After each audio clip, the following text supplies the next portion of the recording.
민수기 26장 35절에서 51절 말씀 교독합니다.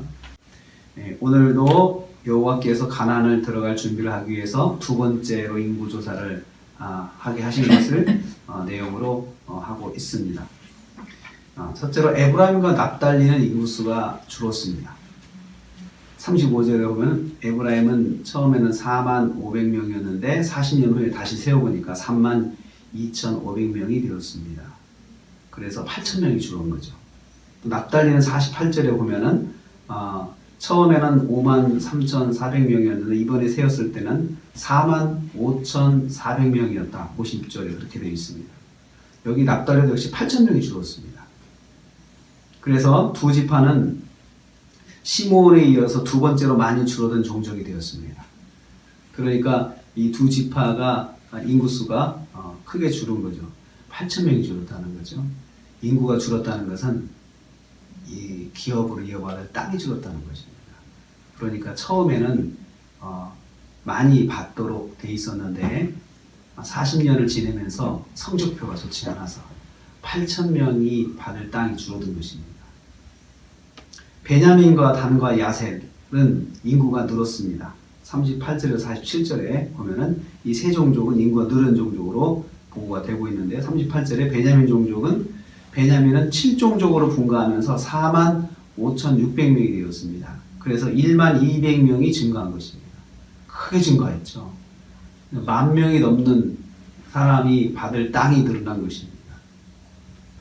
42절에 단 종족은 64,400명이었는데 1,700명이 증가했어요. 인구수로는 유다에 이어서 두 번째로 많은 인구를 가지게 된 종족이 바로 단지파입니다. 단지파는 너무 인구가 많으니까 넓은 땅을 갖기 위해서 여기저기 옮겨 다니는 그런 일들이 이제 있게 됩니다. 44절에 보면은 이 아셀은 5종족으로 분가하면서 총 53,400명이 되었습니다. 이들은 11,900명이 증가했어요. 증가해서 많은 인구 성장을 한 종족 중 하나가 되었습니다. 저는 이걸 보면서 하나님께서 지파들의 40년 동안 살아온 과정들을 세어보시는 것이다 라고 생각을 하게 됩니다. 그래서 40년 동안 처음에 가졌던 성적을 끝까지 유지하는지 한번 다시 세어보는 거죠. 그래서 하나님께 이스라엘 백성에게 인구수를 세어보라 하신 것은 두 번입니다. 광야 생활 처음, 광야 생활 마지막, 그리고 다윗이 한 번 인구조사를 했는데 그 인구조사 하나님께서 원하신 것이 아니고 자기가 자기 세를 과시하기 위해서 교만해서 인구조사를 한 것이 이스라엘 역사는 3번의 인구조사가 성경에 기록되고 있습니다. 하나님께서는 성도가 살아온 날들을 이렇게 세어보시면서 결산하실 때가 있습니다. 어떻게 살았는지. 그래서 또 우리는 이걸 통해서 우리 자신도 한 해를 돌아보면서 또 한 해를 시작할 때 하고 또 한 해 막바지에 내가 어떻게 살아온 내 성적, 영적인 성적도 한번 조사를 해볼 필요가 있습니다. 내가 얼마나 많이 순종하고 살았는지, 내가 얼마나 많이 하나님께 또 복을 받았는지 한번 세어보는 것도 필요하다고 생각합니다. 그것은 우리가 또 새로운 계획을 할 때 내가 이러한 것들은 조심해야 되겠다. 계획을 세울 수도 있고 이것은 내가 계속 잘해야 되겠다. 이런 마음도 가질 수도 있습니다.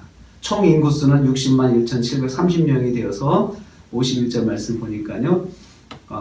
처음에 인구조사를 했을 때 1장에서 했을 때보다 크게 늘지를 않았어요. 그리고 오히려 1,820명이 줄었습니다. 40년 동안 인구 성장은 거의 하지 아니하고 그대로 지내왔다는 것입니다. 저는 이걸 보면서 이런 생각을 해요. 광야 생활이 그만큼 힘들었다는 거죠.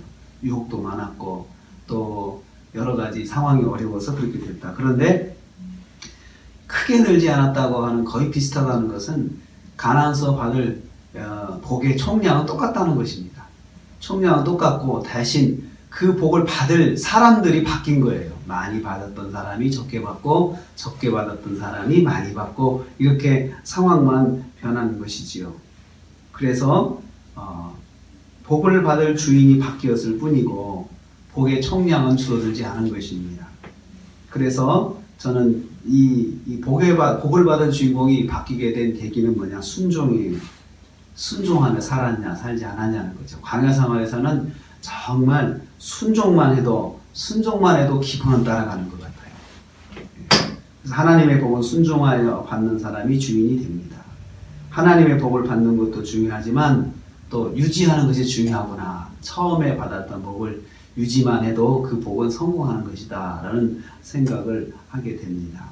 인구조사를 통해서 하나님께서 우리의 총 믿음의 분량 또 복의 분량을 항상 세고 계신다고 하는 것을 저기서 저는 깨닫게 됩니다. 오늘 하루를 시작합니다.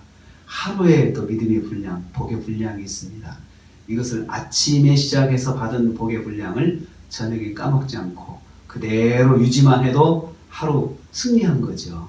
거기다가 더 하나님이 더해 주시는 복을 받는다면 얼마나 좋겠습니까?